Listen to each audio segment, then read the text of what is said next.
just step aside, honey? You're blocking your brother in the shot." That was my mother at my grandmother's 80th birthday party. In front of 40 relatives, a hired photographer, and a 3-tier cake that cost more than my monthly rent. I stepped aside. I always did. What my mother didn't know, what none of them knew, was that I had spent the last 6 years building something they were all about to need. Badly. But I'm getting ahead of myself.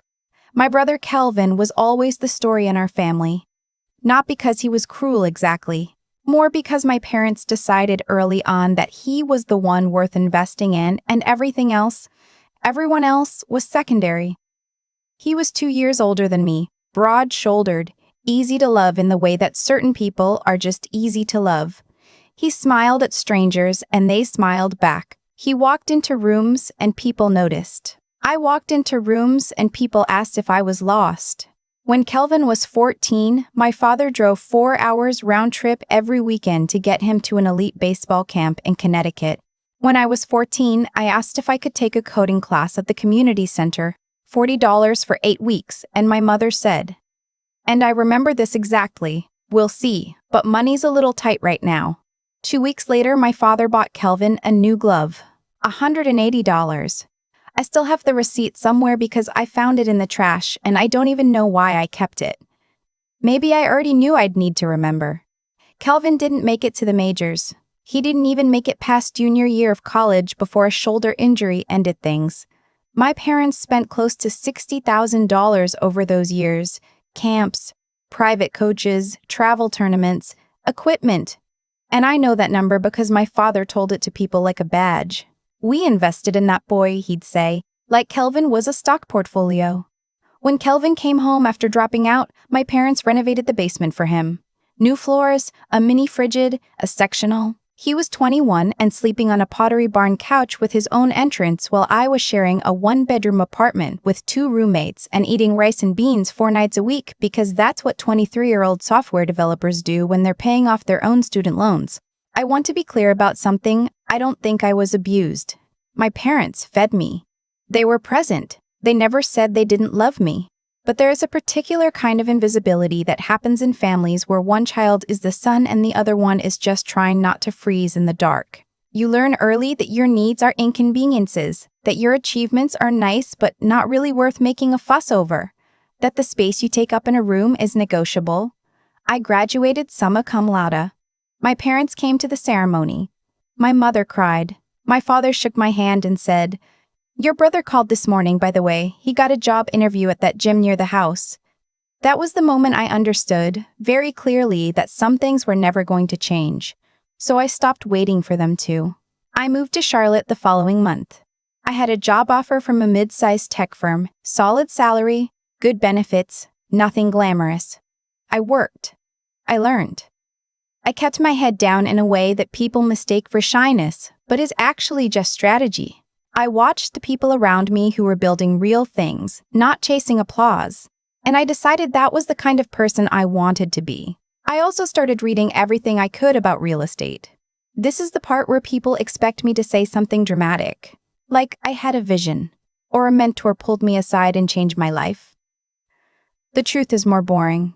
I read a book about rental income on a Sunday afternoon because I had nothing else to do, and something clicked.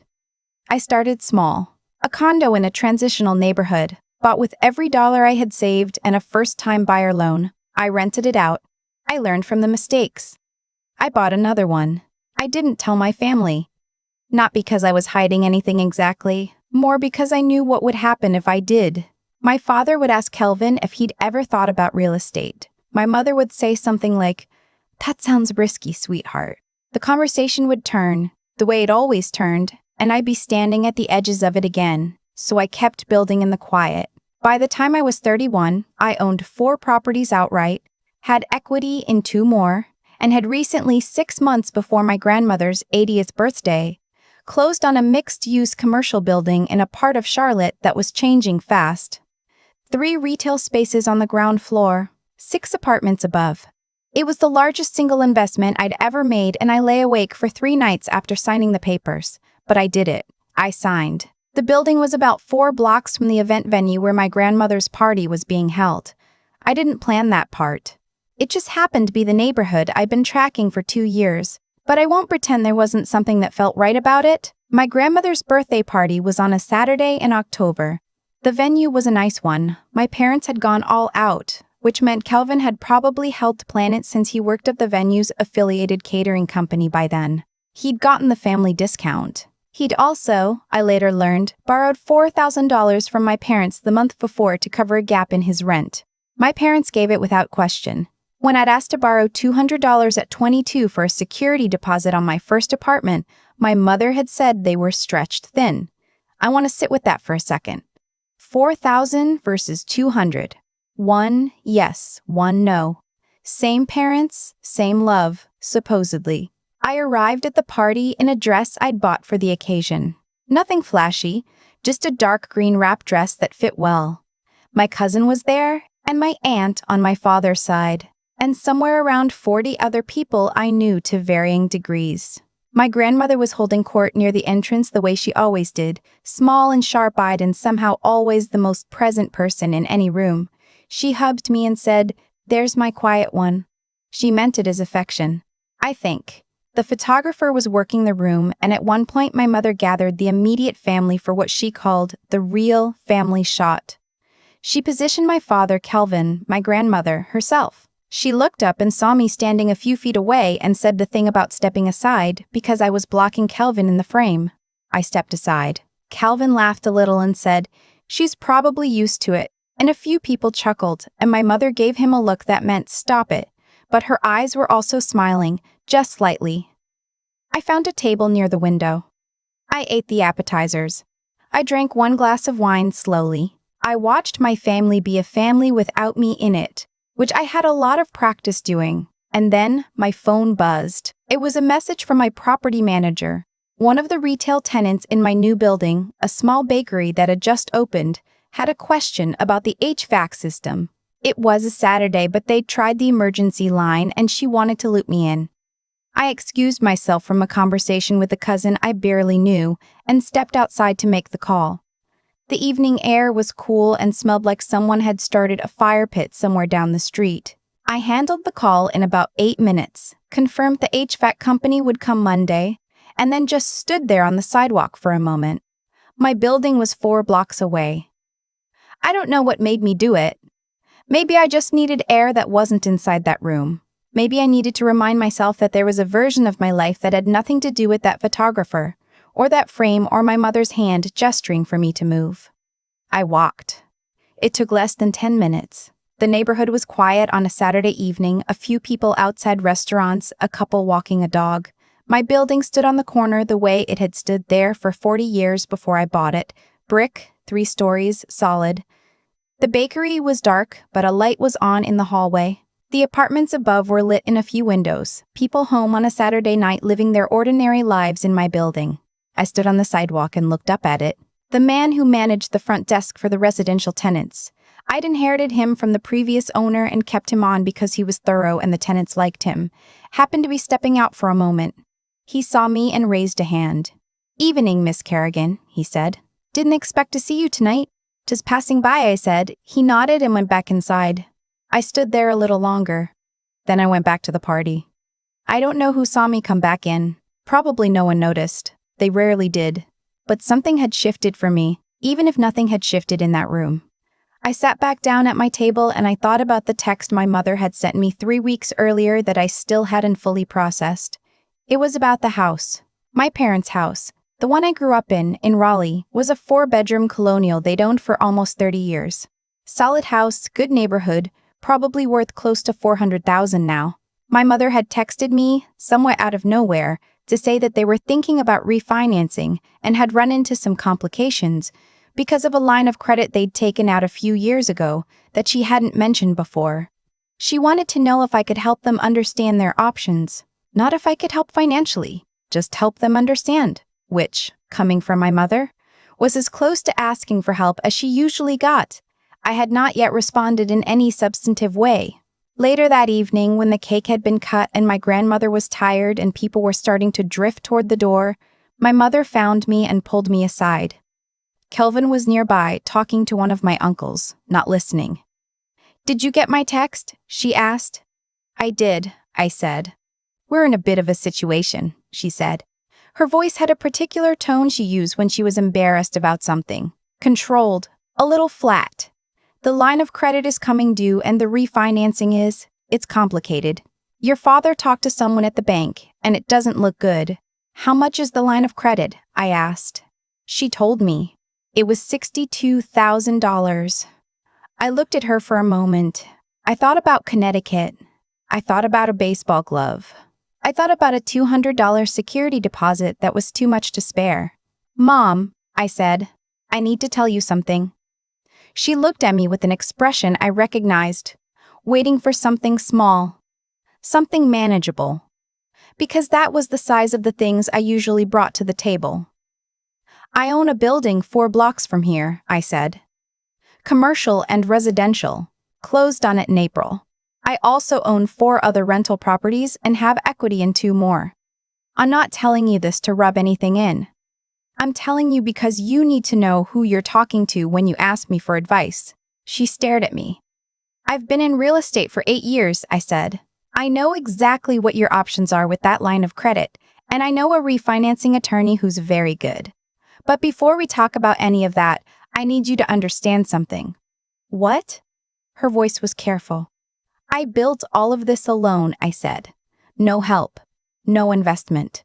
No security deposit loans. I did it working full-time, paying my own student debt, in a city where I didn't know anyone. And nobody in this family knew, because nobody asked. My mother's face did something complicated. Not quite guilt. Not quite pride. Something in between that I don't have a word for. I didn't know, she said finally. I know you didn't, I said. That's sort of the point. Kelvin had drifted over at some point during this and caught the tail end of it. He was looking at me with an expression I'd never seen on his face before. Not the casual dismissal, something quieter. You own a building here, he said. 4 blocks away, I said. You probably walked past it. My father appeared at my mother's elbow. Someone must have gotten him. He looked between us and then at my mother and said, "What's going on?" My mother said, "Your daughter has been buying real estate." He looked at me. Seriously? For 8 years, I said. Since I was 23. He opened his mouth and closed it. My uncle, who had been nearby and clearly heard more than he was supposed to, let out a low whistle and went to find another drink. I didn't cry. I want to be clear about that. This was not a scene from a movie where the wrong child finally breaks down and the parents see the light and everyone hugs. That's not what happened, and it's not what I wanted. I was 31 years old, and I had long since made my peace with the version of my family that existed. I wasn't there to punish them. But I also wasn't there to pretend. I'm happy to connect you with my attorney, I said to my mother. He can walk you through the refinancing options. But I need you to do something for me first. What? She said. I need you to say it out loud, I said. That you see me. That you have seen me. This whole time, even when you acted like you hadn't. The party was still going on around us. Someone was laughing near the cake table. My grandmother was being helped into her coat by my aunt. The whole ordinary machinery of a family evening. My mother was quiet for a long moment. Then she said, "I see you." It wasn't an apology. It wasn't a full accounting of every moment I'd been moved out of the frame. But it was real, and she meant it, and it was more than I'd gotten before. My father put his hand on my shoulder. He didn't say anything. He's not a man who says things. Really, he shows up or he doesn't, and he had not always shown up for me, but he was showing up now in the small way, and I decided to let that be enough for the evening. I did connect them with my attorney. The refinancing worked out. It took a few months and required restructuring a line of credit, but they kept the house. I didn't pay the $62,000 for them. That's important to say. I gave them access to information and expertise they wouldn't have had otherwise, and I think that was the right call. It helped without erasing what needed to stay true between us. Kelvin called me 2 weeks after the party. He asked if I'd ever thought about teaching what I knew, about real estate, about building from nothing. He said it in a kind of offhand way, like he was embarrassed to be asking, which I understood. We talked for almost an hour. It was the longest real conversation we'd had as adults. I don't know what happens next with my family. I don't have a tidy conclusion about forgiveness or healing or how everything changed that October night. What I know is that I walked back into that venue after standing outside my building, and I sat down at my table and I felt like myself in a way I hadn't felt in that family's presence in a very long time. Not because they finally saw me, but because I had stopped waiting for them to be the ones who decided whether I was worth seeing. I built something real in the quiet. I carried it by myself for 8 years, and when the moment came, I didn't use it to burn anything down. I just let them see what they'd been missing. That was enough. That was everything. I keep thinking about that photograph. The one where my mother gestured for me to step aside so my brother would be in the center of the frame. I stepped aside. I had been stepping aside my whole life without anyone having to ask twice. Here's what I've come to understand. The way things unfold is rarely random. Not in a mystical sense. I don't mean that the universe was keeping score somewhere. I mean something more practical, more honest. The choices people make accumulate. They compound. My parents chose again and again to pour their belief into Kelvin. And Kelvin, loved and cushioned and never asked to figure things out on his own, never quite had to develop the muscle you only build when there's no one coming to carry you. That's not a condemnation of him.